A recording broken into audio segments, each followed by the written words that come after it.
There is a familiar feeling at the end of a long day. You finally sit down, open a phone, and tell yourself you will watch something real. A movie, a full episode, maybe a serious video essay.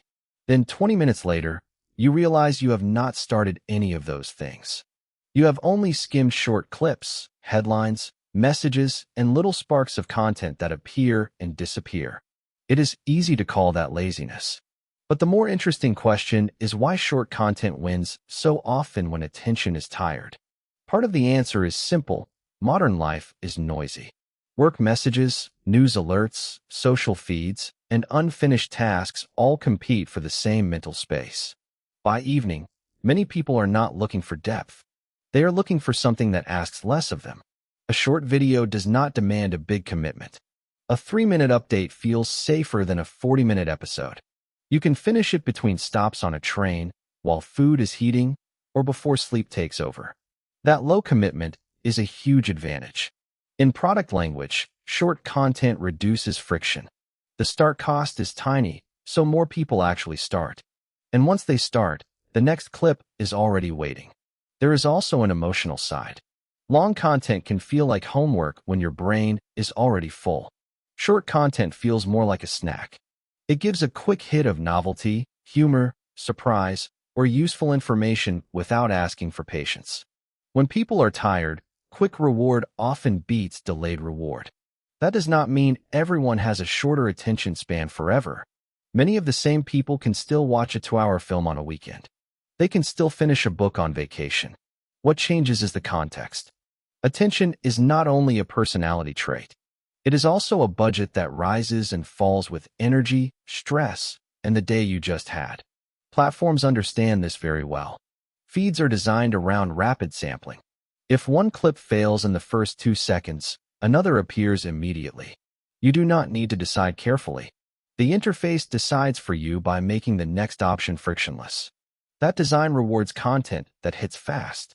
A strong hook, a clear point, a punchline, a visual surprise. Longer forms can still win, but they usually need a calmer environment and a clearer promise. So short content is not only a cultural mood. It is a fit between tired minds and systems built for speed. There is a learning angle here too.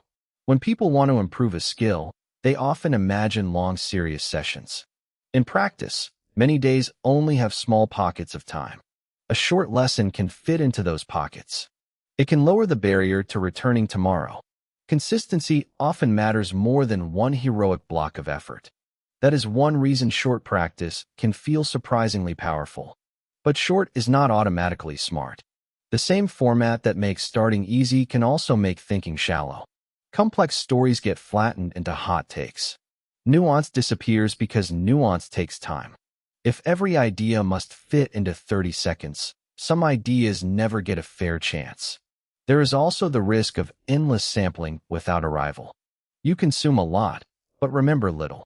You feel stimulated, but not settled. That is the quiet downside of a day built only from fragments. So the better question may not be whether short content is good or bad. The better question is when short content is the right tool. Short works well for discovery, reminders, light entertainment, and first contact with a topic. It works well when energy is low and the alternative is doing nothing. Longer forms still matter for depth, argument, craft, and emotional immersion. A good film, a careful article, or a full conversation can change how you see something. They need more attention, but they can leave a stronger mark. One practical approach is to treat short content as an entry point, not the whole journey. Use a short clip to find what interests you. Then, when you have a clearer pocket of energy, go longer on purpose. That way, short content becomes a bridge instead of a trap. Another approach is to protect a few moments of deep attention in the week. Not every hour has to be deep. But if nothing is deep, the week can feel scattered even when it was full. Tired attention will always reach for something easy. That is human, not a personal failure. The goal is not to ban short content. The goal is to notice what you are using it for. Is it rest, curiosity, habit, or avoidance? Those are different motives, and they lead to different outcomes. In the end, Short content wins when attention is tired because it matches the moment. It is light, fast, and ready now. Used well, it can keep curiosity alive on busy days. Used only as a default, it can leave us full of fragments and short on meaning. The real skill may be knowing when a snack is enough and when you still want a full meal. That's all for today's episode. Short content fits tired days, but depth still needs room when your energy returns. Thanks for listening, and we'll see you next time. Discover fresh daily topics. Follow along with interactive transcripts and practice speaking English. Keep learning at atozpodcast.com.